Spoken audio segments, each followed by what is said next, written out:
गुडघे सुजणे, कंबर पाठ मान दुखणे, मणक्याची चकती सरकणे, झीज होणे, हातापायांना मुंग्या येणे, संधिवात, आमवात, फ्रोझन शोल्डर किंवा पॅरालिसिस या सगळ्या वेदनांवर आता आयुर्वेदिक उपाय. विजयी भव आयुर्वेद. गुडघे व मणक्यांच्या विकारावर विशेष आयुर्वेदिक उपचार केंद्र. नेवरी, तालुका कडेगाव, जिल्हा सांगली. पुणे त्रिमूर्ती चौक, धनकवडी. मुंबई दादर पश्चिम. आजच संपर्क करा.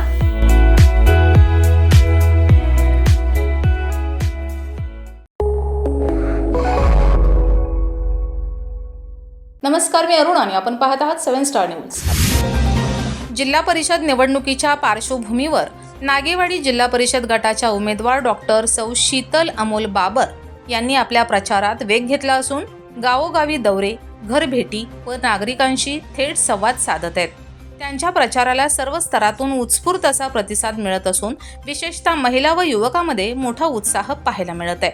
डॉक्टर शीतल बाबर यांची समाजकार्याची जाण असलेल्या आणि विकासाभिमुख नेतृत्व म्हणून ओळख आहे.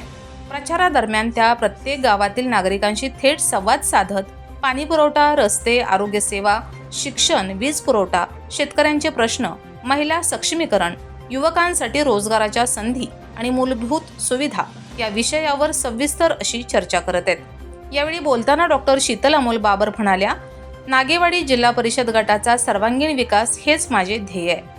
ग्रामीण भागातील मूलभूत सुविधा बळकट करणे, महिलांना स्वावलंबी बनवणे, युवकांना रोजगाराच्या संधी उपलब्ध करून देणे आणि शेतकऱ्यांना न्याय देणे यासाठी मी प्रामाणिकपणे काम करेन.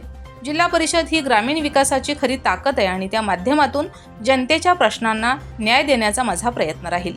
त्यापुढे म्हणाल्या, राजकारण हा केवळ पद मिळवण्याचा मार्ग नसून तो सेवा करण्याचा मार्ग आहे. जनतेचा विश्वास, सहकार्य आणि आशीर्वाद आमच्या पाठीशी आहे.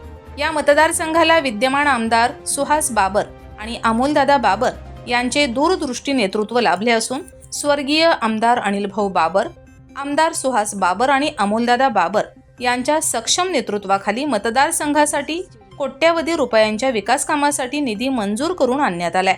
रस्ते, पाणीपुरवठा, वीज, आरोग्य, शिक्षण व इतर मूलभूत सुविधांच्या विकासासाठी सातत्याने प्रयत्न करण्यात आले असून या मजबूत नेतृत्वामुळेच मतदारसंघाचा विकास वेगाने होत आहे. प्रचार सभामध्ये महिला, युवक, शेतकरी व ज्येष्ठ नागरिक मोठ्या संख्येने सहभागी होते. Bureau report, 7 star news.